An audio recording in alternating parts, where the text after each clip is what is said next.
It's the biggest, most prestigious, most hard-fought championship in this genre of racing, and it's about to kick off live for 2016 right now. Who's going to get the whole shot?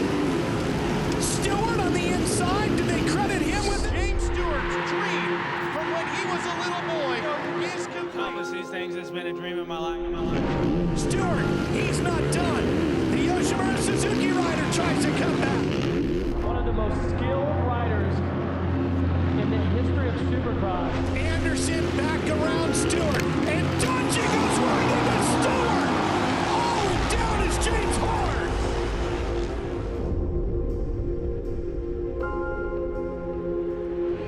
Just relax, James, just relax. Just relax. He's in his own world right now, in the zone. Look at this right here. James Stewart, career win number 49. He is now second, all by himself, on the all-time win list.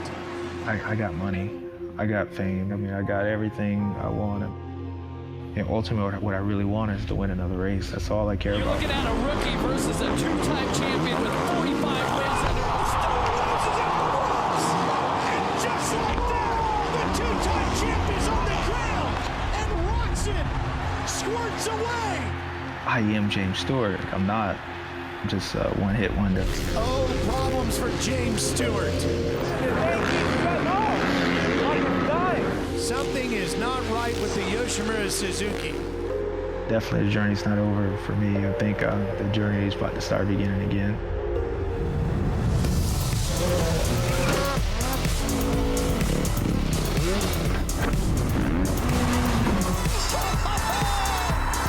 James Stewart will do it.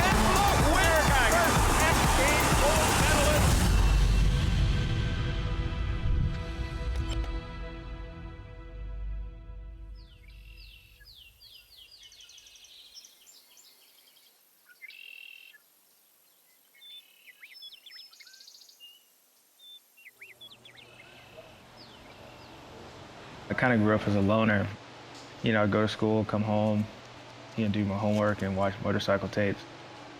You know, it's kind of made me who I am today, so, you know, I don't regret it. To be like really good, you got to be able to study your craft. And like in person, I still am in love with racing. So for me, it helps me kind of see where I can get better at.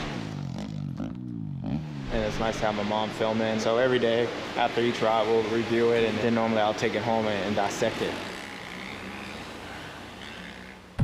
I was 4 years old when I first got my first real bike. You know, my dad had it all wrapped up in the back, and I remember coming outside and, you know, seeing this, you know, Yamaha PW50 and nothing special. But, you know, I just kind of want to be like my dad. When him just, you know, ride motorcycles, you know, he was my hero. So, you know, I wanted to follow him. You know, I brought James home from the hospital. I never took him in the house. I gave him a ride on the motorcycle from the beginning. And that's kind of where it all took place. He was never afraid, didn't cry. So it was in his gene right off the bat.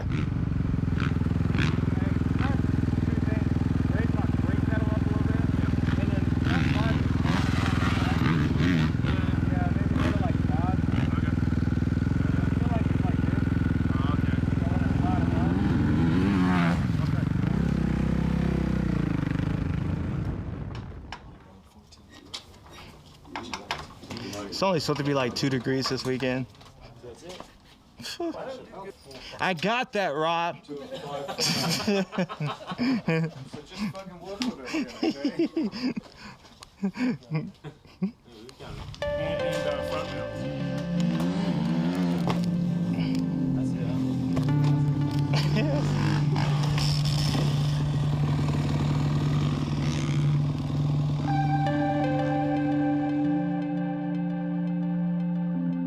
My dad taught me how to, you know, where the gears were in the clutch, and I'm really a natural, not student taught, nothing.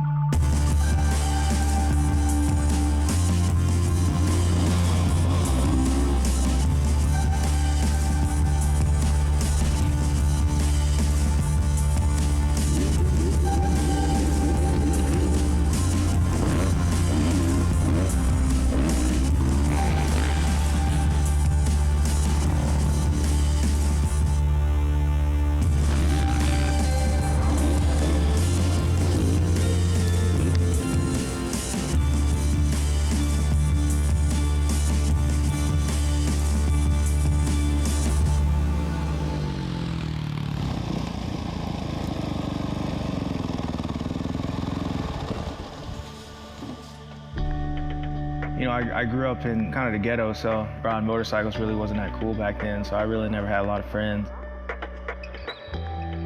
My mom, she worked at a Shell gas station, and my dad worked at Coca-Cola as a factory worker. We used to go to Day City Raceway. You know, I saw a local track there in Day City, Florida. You know, they run a full lap race. When we first started, we get 2. Then we finally got 3.5 full laps, and it's like, man, we on to it. You know, we're doing good. And, you know, he used to come off the track and cry. I said, why are you crying? He said, well, I can't catch that guy. I said, well, you just got to keep practicing, keep working at it. You will. When I started winning, that's when he retired and kind of put his focus on me, because we was poor, so we both couldn't afford to race. At the end of the month, you know, we used to take, you know, my bills and stuff, and me and my wife would sit down together, we'd put them all in a hat, and whatever I pulled out got paid that month, and the rest had to wait. Once she got that first win, it was like, okay, I got that and got that one out of the way, now I want more. He kept putting more pressure on himself to win, more and more and more, and it's like he couldn't win enough. And when he didn't win, if something happened, it's like it was the end of the world, he couldn't figure out why.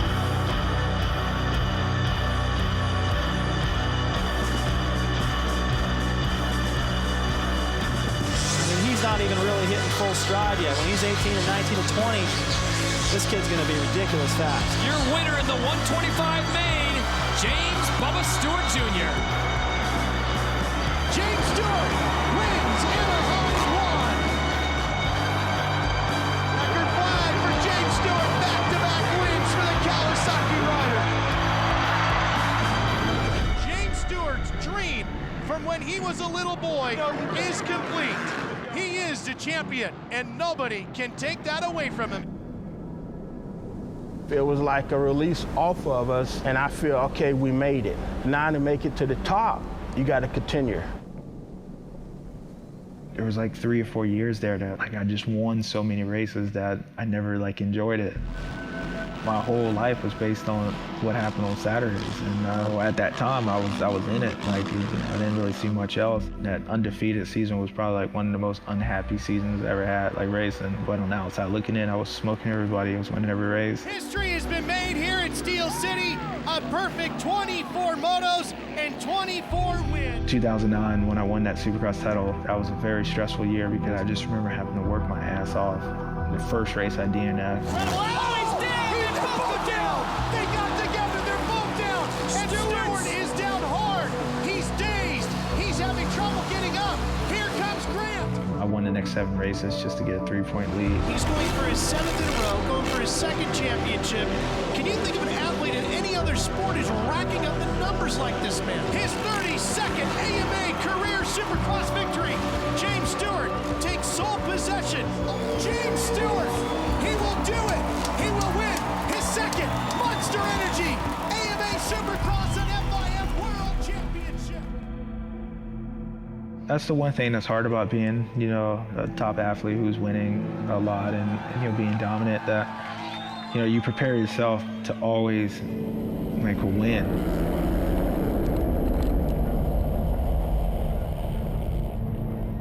You're looking at a rookie versus a 2-time champion with 45 wins under his belt. Stewart loses at the ropes. And just like that, the 2-time champion's on the ground and rocks him. That's the one thing I did realize also, was that I am James Stewart. I'm not just a one-hit wonder. Watch that gate drop. Main event time in Oakland. Here they come right at you. Oh, they take the camera out, but it's Reed gets piled into. Stewart is in there. Stewart is limping. He's holding that right leg. Remember, he's got a problem with that knee. His right knee had ligament damage. He is definitely frustrated. You can tell by the body language. 2 former champions. That's Barsha that's down on the outside. Justin Barsha right there.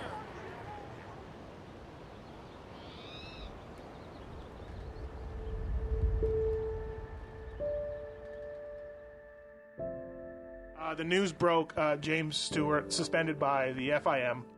My suspension, that was weird. I would say 2 years is probably the worst possible penalty that could have come from this. I'm not a cheater. I was never taking HGH and all that kind of stuff, so I never really believed that it was happening. I'm like, these people are crazy. But then as it kept going on, they stopped answering the phone call, and it was saying, oh, we lost your paperwork. It was kind of like then, and I'm like, wait, something's weird here. I remember the people from WADA telling me, it's like, it's almost impossible to fail for something and then get, a TUE for it, which is to be able to use it after you fail for it. So I brought it over to when I went over to Europe and said, hey, here it is. I got a TUE form. I went to your doctors. I went through all these tests. WADA says you're not cheating. We understand. And he was like, all right, we don't care. You suspended for 16 months anyway.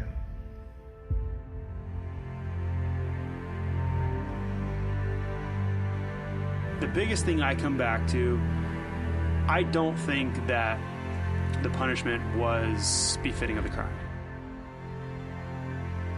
Yeah, I was taking Adderall. Tried different types and all that, but I started taking Adderall, and like I told him, I was like, well, if you're not gonna allow me to take it, then I'm quitting racing, because, I'm not gonna ruin my life and be a danger to anybody else, to take this medicine. That was the only time in racing that I was so close to quitting. Then so many good things happened with me being suspended. I started enjoying my life.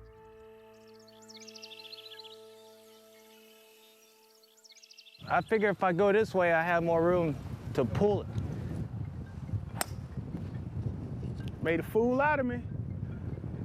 I was just like, he's the cockiest person ever, and he's... I'm surprised he ain't in the car already. That's what I was about to say. Yeah, that's what I'm talking about, baby. I keep you another hole. It's still rolling down there. We driving, it's still rolling.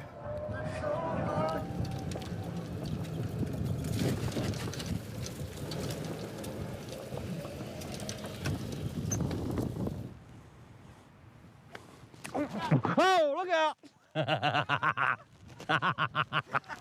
Woo! Cat-like reflexes, baby. Hey, you had the camera on too. Bucket. Ah! Some days I come out here, I can get him. There ain't many of them, but some days when I'm on, I'm on. In order to be great again, I've got to learn to just be positive and take small gains, and I'll be good again. I started enjoying going to practice and going to the gym and going to race.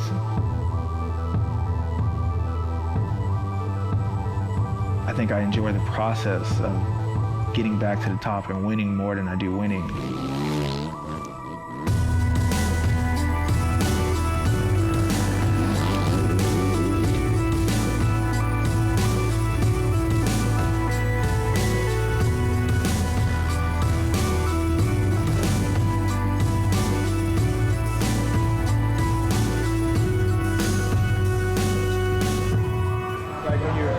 In the corners, it looks really tall. Oh, okay. And even like in the woods. My team, we really start embracing, like, all right, let's get back to the top. Let's figure out how to get back there.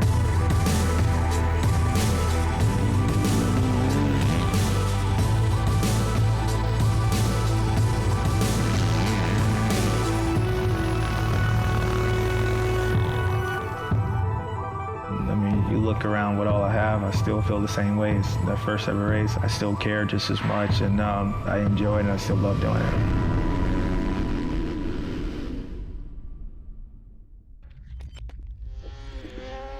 Everyone asks you, well, what do you want to be when you grow up?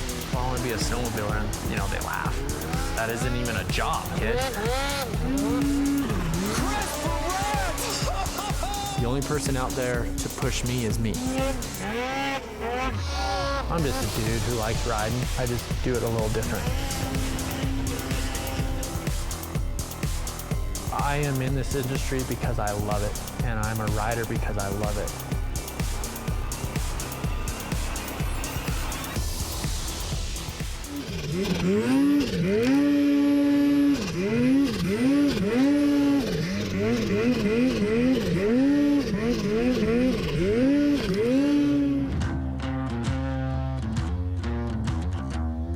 Everyone asks you, well, what do you want to be when you grow up? Well, I want to be a snowmobiler, and they laugh. That isn't even a job, kid.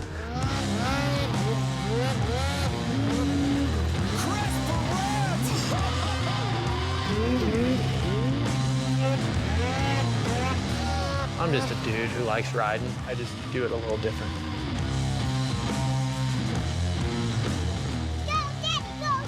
I want to be the best. I want to be the guy that works hard and beats the mountain every now and then.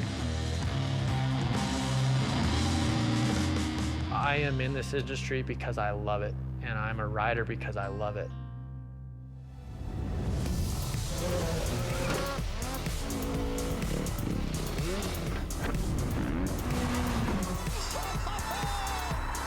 James Stewart, catwalk winner, first X Games gold medalist.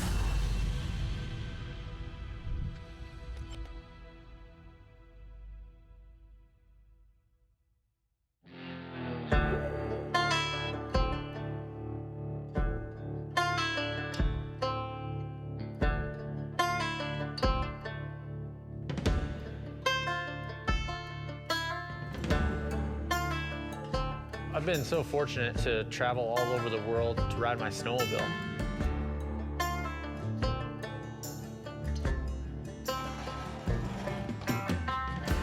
You know, my passion was always backcountry riding, but there just wasn't a market, there wasn't a sport of it, really. And, you know, to be able to create its own entity has been really cool.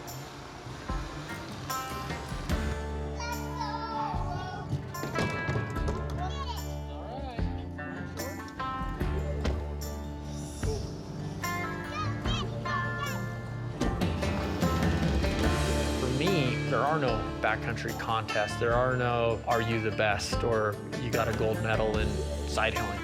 The only person out there to push me is me.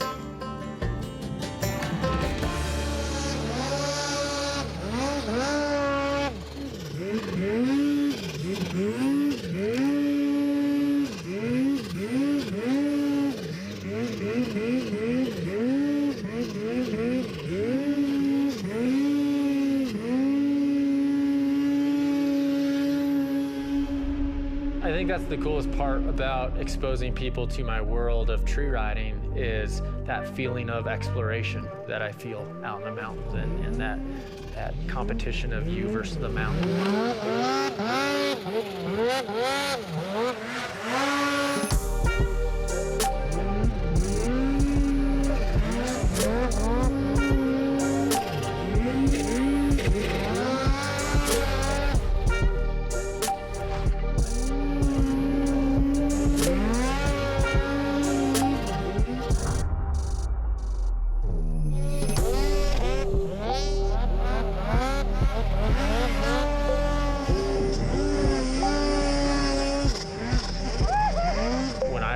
I choose to take the hard line.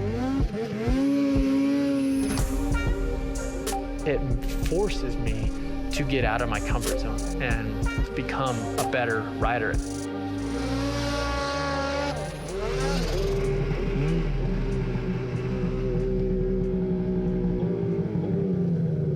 Yeah, baby.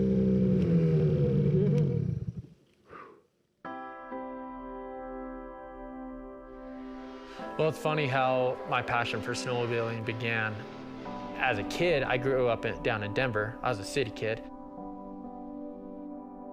I got exposed to the mountains and snowmobiling, and it was all over then. I mean, I had the fever bad.